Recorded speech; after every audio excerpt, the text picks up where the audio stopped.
Just a heads up for any of you that feel like you may have missed something in this broadcast you want to go back and watch, or there's something you can't make out or doesn't look clear, please come. You can see the broadcast streaming or download it in its entirety at fantasysportpros.com.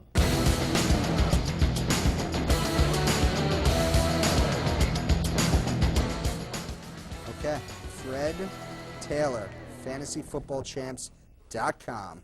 If healthy, Fred Taylor is an absolutely explosive running back, hands down. Matter of fact, I saw a special last night on the NFL channel with Jim Brown and Marcus Allen, and they said, who do they think is the premier running back in the league? And they said, when healthy, it's Fred Taylor. The guy's got power, he's got speed, he can score anytime he touches the ball. Jim Brown literally was singing Fred Taylor's praises, and then Fred Taylor got on the TV and basically didn't know what to say. You're talking Jim Brown, arguably the best running back ever. He hasn't been healthy in God knows how long. Let's just go look at his stats real quick while we have a second. All right, well, you're bringing up the stats. So we now have Tiki Barber, Terrell Owens, Anquan Boulder, Fred Taylor. Hopefully we get one of our tight ends back in the next round, and then we'll have a pretty good team. I like the way we're starting. Quite frankly, the way we see it is you can't really win your league at the draft, but you sure can lose it. We'd like to build foundations for championships at the draft, and then where you really win it is starting the right players, and most importantly, being extremely proactive on the waiver wire. When you see anything happening that looks interesting, grab the guy. Put him on your roster and see what happens. And of course, that's part of what we do at FF Champs. We put out weekly advice on who to pick up, who to trade, who to get, and that's exactly where you win your league. That being said, you can lose it at the draft. You can make your team so bad or take too many risks that you actually lose the draft. Lose the league at the Well, draft. I'm looking at Fred Taylor's statistics. He hasn't played 16 games since 2003. We took a shot. You know, anything could happen. Let's hope the guy gets healthy. And, you know, he's a force for our fantasy football team. Best case scenario, I'm on board. I'm a big Fred Taylor fan at this point. Go number 28. All right, we have Draft Sharks on the board. Steven Jackson, Chad Johnson, Randy Moss. And looks like he has already selected. He has taken Mike Bell, undrafted rookie for the Denver Broncos. And we talked about him before. Kind of hurts fantasyfootball.com's Tatum Bell pick. They're probably hoping to back him up. Absolutely. You know, we with the theory, we like to handcuff our backs, especially when we don't know which back is going to be the starter, whether it's Tatum Bell, Mike Bell, you know, whatever it is. So fantasyfootball.com took Tatum Bell, probably figuring they could get Mike Bell just in case, you know, this noise coming out of Denver is not noise, is actually true, and Draft Sharks just put a major crimp in that. Big chink in the chain for fantasyfootball.com, but we were saying fantasyfootball.com had one of the better teams. Tatum Bell's not the guy. Now they're back in the middle of the pack. So. Great job with the sticker, by the way, Vanessa. You really did excellent there. Undrafted All right, we have a pick. free agent rookies apparently don't have stickers, but that's okay. So we have the NFL.com on the clock. NFL.com, as we know, has Edgerrin James, now with the Arizona Cardinals. He has Peyton Manning, where Edgerrin James came from, in Indianapolis, and Dominic Davis. And in the fourth round, Ian, he takes Joey Galloway, wide receiver. the Tampa Joey Bay Galloway. Buccaneers. Had a monster year last year. Monster year, but, man, talk about injured. I don't think he's played 16 games other than last year in maybe half a dozen years. He had a monster year last year, but he was healthy. You know, let's just look at Galloway's stats real quick. It's a boom or bust, but you know what, John? Where are we? Good for me because I would never take him. The fourth round here, so you know you got to start taking some shots. It's not going to be all blue chippers coming your way. You got to take some shots. No, I like Very that. similar to the Fred Taylor pick we just made. Yes, it is. Very similar. In 2005, Perhaps, he but played the difference is Joey Galloway's his #1 wide receiver. Fred Taylor's our #2 runner.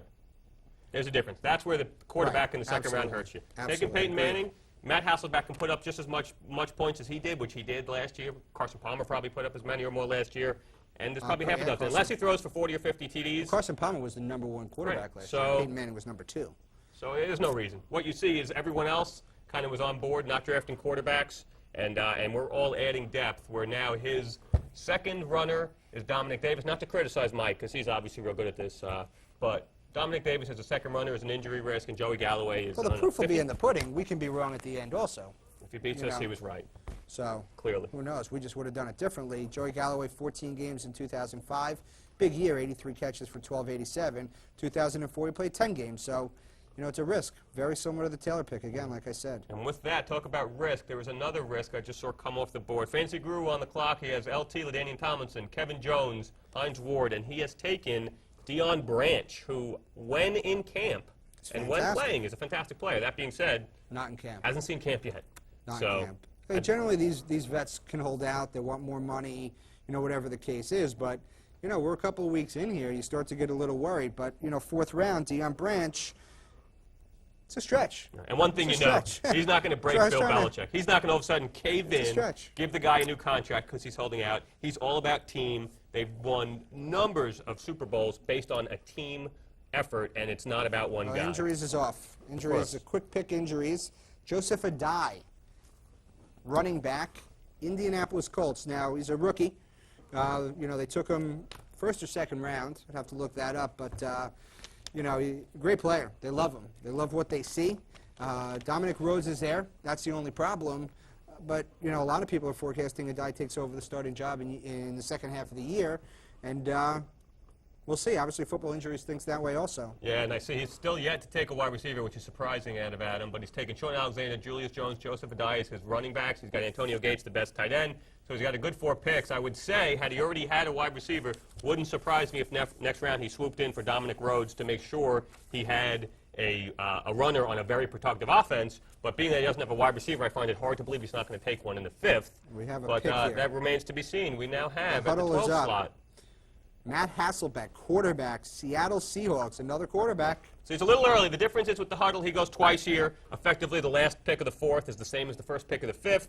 He's now getting what I conceive, or I see as similar value as Peyton Manning, but there's got to be 25 picks in between. So he got to get Chester Taylor instead of taking a Peyton Manning there, and instead he also got Hasselbeck, who could be just as good or even better, which he was last year. So not a terrible pick. I still think it's a little too soon for us. We don't take quarterbacks that soon, which is why we tend not to have the consensus top 2 or 3 or 4 quarterbacks on our teams, but what we will have is the strongest receiving core there is. Just looking back, I mean, you had a strong team, like I said before, fantasyfootball.com. Tatum Bell could have made him stronger, could have made him weaker. Mike Bell over here, you know, now we have one or the other. One of these teams is going to be good. They're very similar. 2 very good receivers, 2 very good receivers. Great back, great back. Who's going to be the guy in Denver? Which Bell will toll for Denver? So Good one, we Ian. have Good one. either DraftSharks or FantasyFootball.com. So it's going to be one or the other there, most likely. And basically the rest of the round, you know, we sprinkled in some wide receivers, some runners, and, you know, fringe runners, but could be good, could be bad. That's what's going to happen here in the next few rounds. And we got another quarterback. But you can see Matt Hasselbeck probably put us up the same numbers as Peyton Manning, much better value. All right, Chester so Taylor in between. interesting 4th round of the draft. We saw a couple of surprises. We saw Tatum Bell come off a little bit early, Mike Bell a little bit early in our opinion.